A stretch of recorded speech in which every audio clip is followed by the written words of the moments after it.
Sir ఎవరు వీళ్ళు? వీళ్ళిద్దరూ ప్రేమించుకున్నారు సార్. అమ్మాయి అబ్బాయి వేరే కులాలకు చెందిన వాళ్ళు. అమ్మాయి తరపు వాళ్ళకి పెళ్లి ఇష్టం లేక వీళ్ళని బెదిరించారు. ఏం చేయాలో తెలియక వీళ్ళు భయపడి పారిపోయి వచ్చి పెళ్లి చేయమంటున్నారు. అందుకే ఎంక్వైరీ చేస్తున్నాను. ఇంట్లో నుంచి పారిపోయి వచ్చి మన కుటుంబం పరువు తీసావు కదే. నా కూతుర్ని ఒక లేపుకొచ్చాడు, ఆయన చంపకుండా వదలను. ఏడీఎస్పీ రౌండ్స్ వచ్చారు. తర్వాత అండి వెళ్ళండి వెళ్ళండి.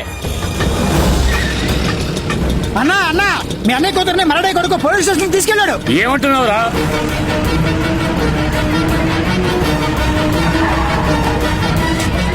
సార్ తప్పుకోండి అన్నా. ఏమైందన్నా? ఇలా చూడండి, వాళ్ళిద్దరు లవ్ చేసుకున్నారు. ఇద్దరు మేజర్స్. గొడవ చేయకుండా ఇక్కడి నుంచి వెళ్ళిపోండి. వసే పందికొక్కు, నీ కూతురు లేచిపోతే ఊరుకుంటావుటే? రేమున్సామి, మరి ఎక్కువ మాట్లాడద్దు. ఒరే హెడ్, నోరు మీరా. మర్యాదగా మాట్లాడవయ్యా, పెద్ద గొడవ అయిపోతుంది. కానిస్టేబుల్, నోరు మీరా. నేను తలుచుకున్నానంటే ఈ పోలీస్ స్టేషన్ నే నేలమట్టం చేస్తాను. చూస్తావా? వెళ్ళి వాడిని లాక్ రండి రా. ఏయ్, ఆగండి. ఏయ్!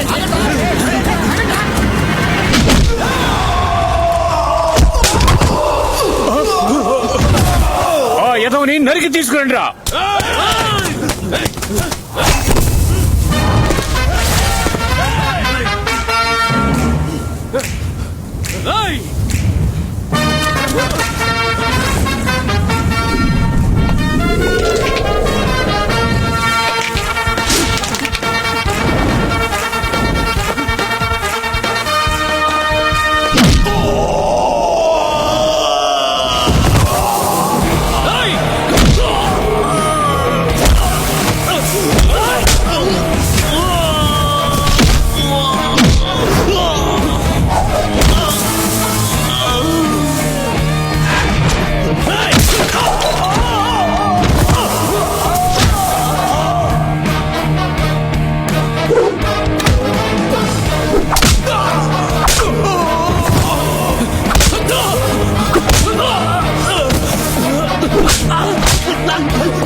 ఎంత ధైర్యం ఉంటే మా వాళ్ళని కొడతాం. ఆడవాళ్ళతో ఎలా మాట్లాడాలో మీ అమ్మ నేర్పించలా? పెద్దవాళ్ళతో ఎలా మాట్లాడాలో మీ అబ్బ నేర్పించలా? ఈయనెవరు? హెడ్డు అయ్యా, ఈవిడేమని పిలవాలి? Sub inspector? కట్టుకున్న భార్యనైనా రావే పోవే అని పిలవకూడదు. రామ్మా పోమా అని మర్యాదగానే పిలవాలి.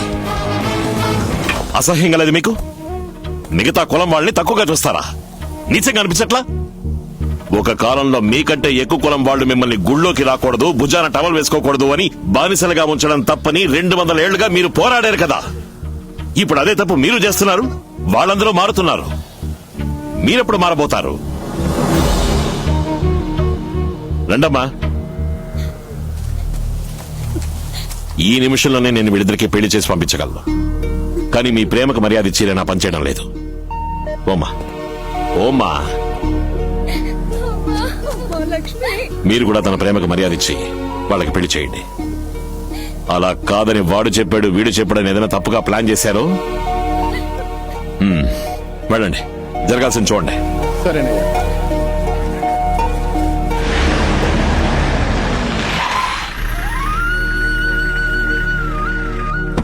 రండి సార్.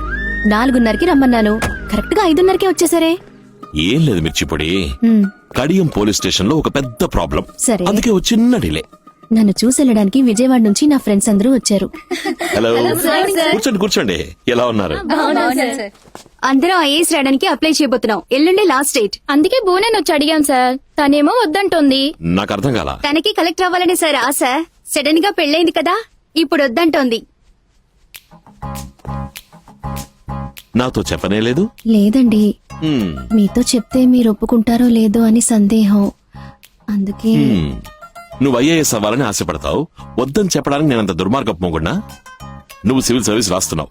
ఆ అప్లికేషన్ తన దగ్గరే ఉంది. నీ దగ్గర లోపలే ఉంది. సరే పో, వెళ్ళి తీసుకురా. థ్యాంక్స్ మామా. ఓకే భామా. అయ్యగారు ఏమయ్యారో తెలియటం లేదు. అయ్యగారు శ్రీలంకలో ఉన్న 2వ బారింటికే వెళ్ళుంటారు. సరే ఆ భార్యకు పిల్లలున్నారా? ముగ్గురు కొడుకులు ఉన్నారు. ఆ. మహేంద్ర భిక్షుడు ఒకడు, ఆహా. దేవేంద్ర భిక్షుడు ఒకడు, రావణ భిక్షుడు ఒకడు.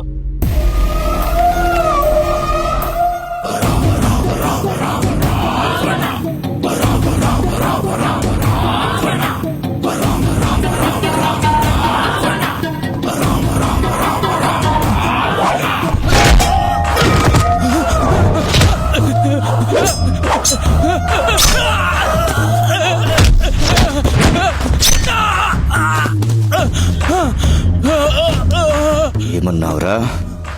మా నాన్న పారిపోయాడా? ఈ నోరే కదా మాటని.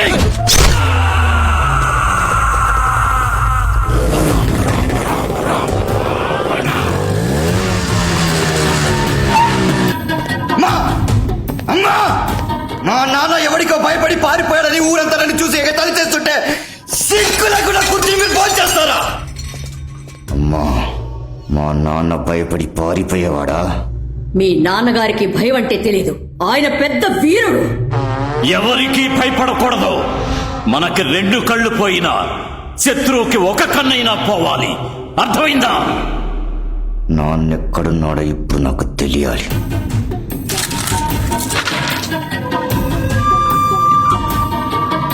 రావణ, ఇప్పుడు సమయం మనకి అనుకూలంగా లేదు. అక్కడేదో జరగరాని పని జరిగింది. నువ్వు వెంటనే విజయవాడకి వెళ్ళు. ఇప్పుడే వెళ్తాను.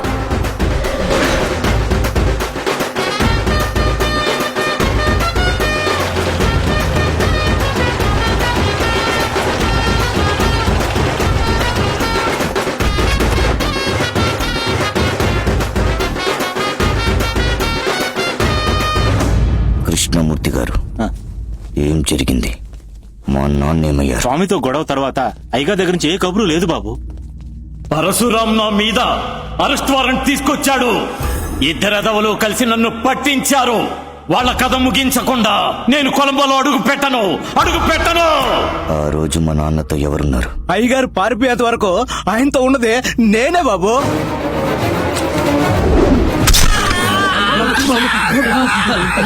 ఏంట్రా వాగుతున్నావు?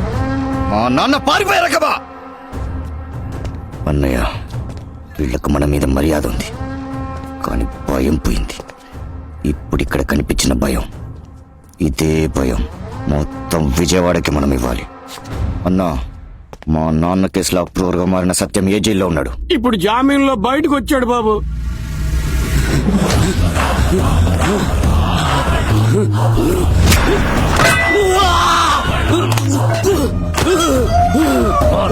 పట్టిస్తావురా?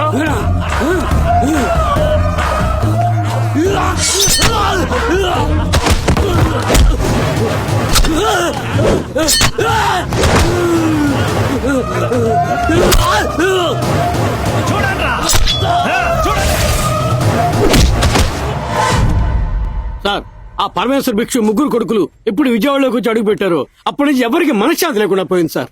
మన అప్రూవ్ రవిని, పటాస్ రాముని నడి రోడ్లో దారుణంగా చంపారు. మన డిపార్ట్మెంట్ లో పై అధికారులంతా వాళ్ళ కింద పనిచేస్తున్నారు సార్. ఏవండి, మీరు వెంటనే ట్రాన్స్ఫర్ అప్లై చేయండి. మన విజయవాడకి వెళ్ళిపోదాం. ఏమంటున్నావు నువ్వు? మీరు ప్రాణం పెట్టి చక్కదిద్దిన ఊరు, అందరూ ప్రశాంతంగా ఉన్నారు. మళ్ళీ పరమేశ్వర భిక్షు కుటుంబానికి ఎవ్వరూ బానిసలు కాకూడదు. చివరిసారిగా మా నాన్న ఏ చోటుకెళ్ళాడో అక్కడికి నేను వెళ్ళాలి. నన్ను అక్కడికి తీసుకెళ్ళండి.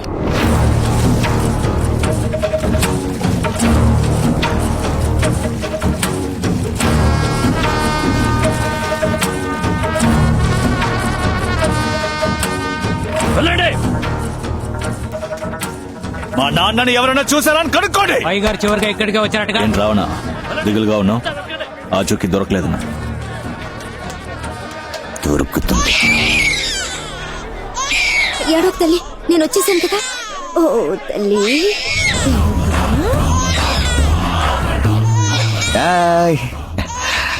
ఎంత వయసు పాపకి? ఓ సంవత్సరం అయ్యా. సరిగ్గా ఎంత? 11 నెలల 10 రోజులయ్యా. అంటే అప్పటికి పాప పుట్టి 10 రోజులయ్యా. నువ్వు ఇల్లు దాటి బయటికి వెళ్ళుండవు. అప్పుడు ఇక్కడ ఏం జరిగిందో నీకు తెలిసి ఉండాలి. నాకేమీ తెలియదయ్యా. అయ్యా అయ్యా, నా బిడ్డని ఇచ్చేయండి అయ్యా. నేను నిజం చెప్పేస్తానయ్యా. అయ్యా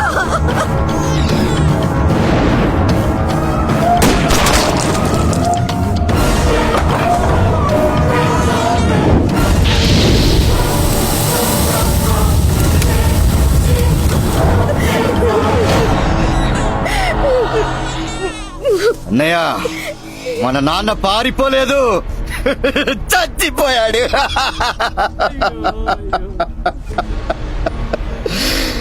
కొట్టండి పోస్టర్లు, పెట్టండి విగ్రహం. పరమేశ్ భిక్షు త్యాగి వీర మరణం.